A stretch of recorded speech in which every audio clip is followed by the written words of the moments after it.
Hey guys, in this lesson we would understand how to solve exponents. Now we know exponents are the relations that are in the form of y is equal to a base to the power of x. For graphing purposes, we would just take the base as 2 as we have done in the previous lesson. But when it comes to solving purposes, the base could be any number. So here b is any number. Specifically, we can say b is any integer and x is any integer as well. When it comes to any integer, integer means negative numbers, 0 and positive numbers. We have to solve y is equal to 3 to the power of 2. It means we are doing 3 times 3, which is a 9. If we have 3 to the power of 0, then the rule says any number raised to the power of 0 is always a 1. So whenever the power is a 0, the result is always a 1. Next type of integer is any negative number. So let's say we put a -2. Here we need not use a calculator. What we have to do is exponential relations can be solved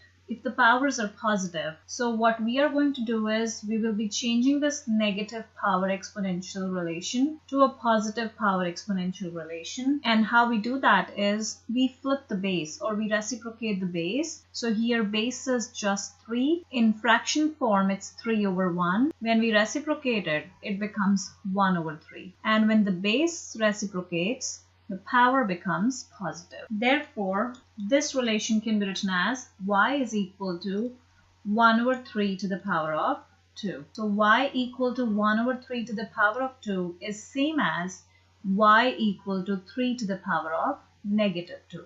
Now to solve this, all we have to do is just write down the base and multiply the base with itself equal to the number of times the power is there. So it is y equal to 1 by 3 times 1 by 3, which is equal to 1 over 9. Now let's take an example where base is a negative number. Let's say we have -5 to the power of x. When we have -5 to the power of x, this x can be any negative, positive or 0 number. So let's say we have a -3. That means we would first change this power to a positive power. To change this power to a positive power, what we have to do is we just have to flip the base. So this base is -5. When we flip it, it becomes -1 over 5 to the power of 3. And how do we solve this is we write down -1 over 5 times -1 over 5 times -1 over 5. And this goes 3 times.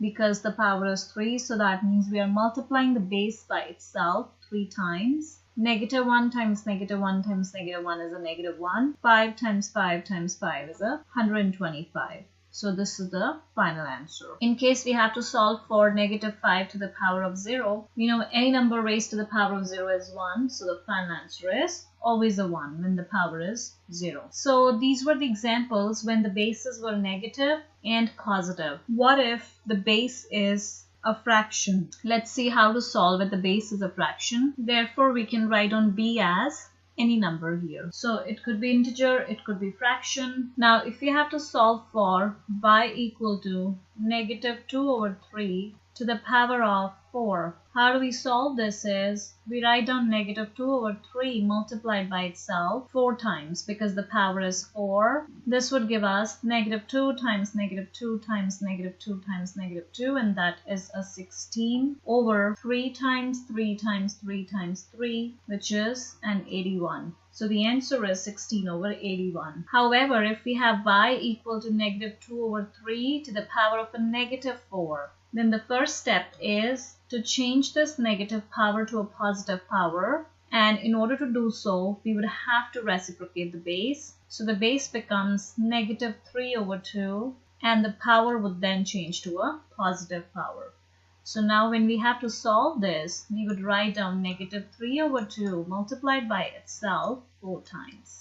And this would give us -3 times -3 times -3 times -3, which is an 81 over 2 times 2 times 2 times 2, 16. If the question was y equal to -2 over 3 to the power of 0, we know any number raised to the power of 0 is 1. So the answer is always a 1 when the power is a 0 power. Let's say we have to solve something that is in a combination, or when there is operations like addition and subtraction involved. For example, if we have to solve 6 to the power of 0 plus 6 to the power of negative 2, then what we have to solve is, we have to first solve 6 to the power of 0 and 6 to the power of negative 2 individually and add them up. Because here order of operations are required, so we would be using BEDMAS. And BEDMAS says that before doing addition, we have to solve exponents. Exponents means powers. So 6 to the power of 0 would give us a 1 plus 6 to the power of negative 2 would be 1 over 6 to the power of 2. This exponent value is going to be further solved and simplified first before we add it to 1. So this would give us 1 over 6 times 1 over 6, and this would be equal to 1 over 36. Now we are adding 1 to 1 over 36 because this is a fraction. So here the denominators have to be common. We multiply and divide by 36. That would give us 36 over 36 plus 1 over 36, which is equal to 37 over 36. And this is the final answer for this type of a question. Let's say now we are given the answer to the exponent relation. However, we are asked to determine the base of the exponent relation. How do we solve this is, we try to rewrite this in the form of similar power as x has on the other side. So we know 1 over 27 can be written as 1 over 3 to the power of 3. Because the power is negative, we know the power sign flips when the base reciprocates. So we would reciprocate this base and this becomes a 3, and the power on 3 would then become a negative 3. Now we see that the powers are lookalikes. So if the powers are same, then the base values are also going to be same. Therefore, x is equal to 3. This is another type of question that can be asked. So here again, we are given the answer to the relation. So the answer to the relation is 125 over 8. The exponential relation is 2 over 5 to the power of x. Looking at this equation, we are supposed to find out what is the value of x. How do we solve this is, like here, we tried to make the right side as a power of negative 3 in order to match this left side power. In this question, we would try to change 125 over 8 to the base of 2 over 5 so that the bases match. If the bases match, power answers are going to be found out. So we would try to write down 125 as a base of 2 and 8 as a base of 5. Now we notice here something, that 125 will not come in the table of 2 and 8 will not come in the table of 5. However, if we flip it, so if 8 goes on top and 125 comes at the bottom, then 8 can be written as a power of 2 and 125 can be written as a power of 5. So this form is a correct form, but since we have reciprocated 125 over 8, here the power would be negative 1. Because whenever the base is flipped, the powers become negative. We notice here there is no power. No power means power is 1. So we flip the base and the power becomes negative 1. This is not yet solved because these bases are not lookalikes. We have to make this also in the form of 2 over 5. 8 can be written as 2 to the power of 3. 125 can be written as 5 to the power of 3. We can use a calculator to get that. And there is already a negative 1 outside. So on the left side, we would have 2 over 5 to the power of x. On the right side, both 2 and 5 have a power of 3 that can be written as a common power 3. Now, there was originally a power negative 1 on 2 over 5. Whenever there is 2 powers on the base, those 2 powers get multiplied. So this can be written as 2 over 5 to the power of 3 times negative 1 is a negative 3. Now the bases are lookalikes, so the powers are going to be equal. Therefore, x is equal to negative 3 is our final answer.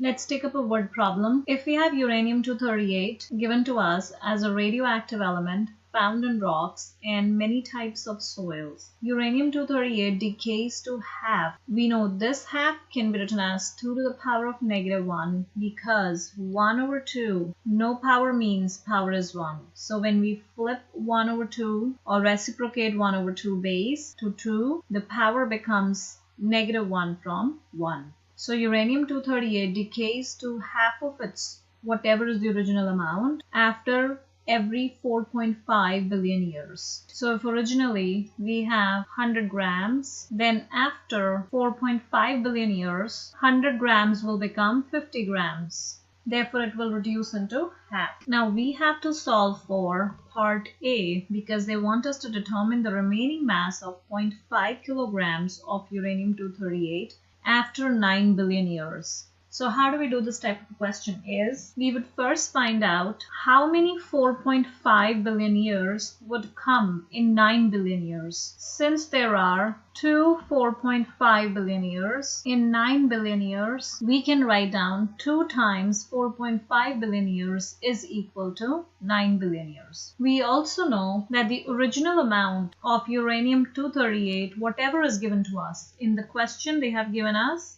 a 0.5 kilograms of original amount of uranium-238. So we know that this original amount decreases to half in 4.5 billion years. So what we would be doing is, we would now figure out that how many times it will decrease by in 9 billion years.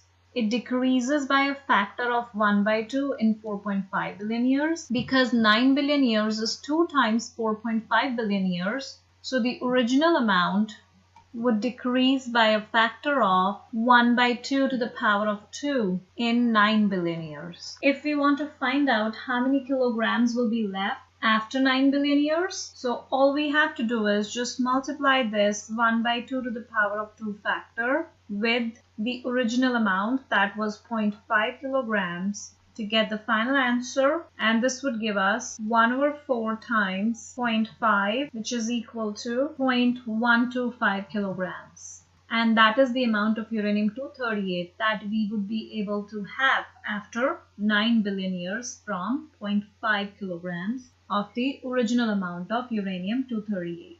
Part B of the question says, find the amount of 0.5 kilograms of uranium-238 after 22.5 billion years. Now we have to work with 22.5 billion years, so we would find out how many 4.5 billion year periods will be contained in 22.5 billion years. That also means 22.5 billion years would be equal to how much number multiplied by 4.5 billion years. And when we use a calculator, we get to know that 5 multiplied by 4.5 billion years would give us 22.5 billion years. So once we find out how many periods are contained in the given question years, then all we have to do is just use this multiplication factor as a power of half to solve the question. So in 22.5 billion years, how much uranium-238 will be left is 1/2 to the power of 5 multiplied by the original amount, that is 0.5 kilograms. This would give us 0.03125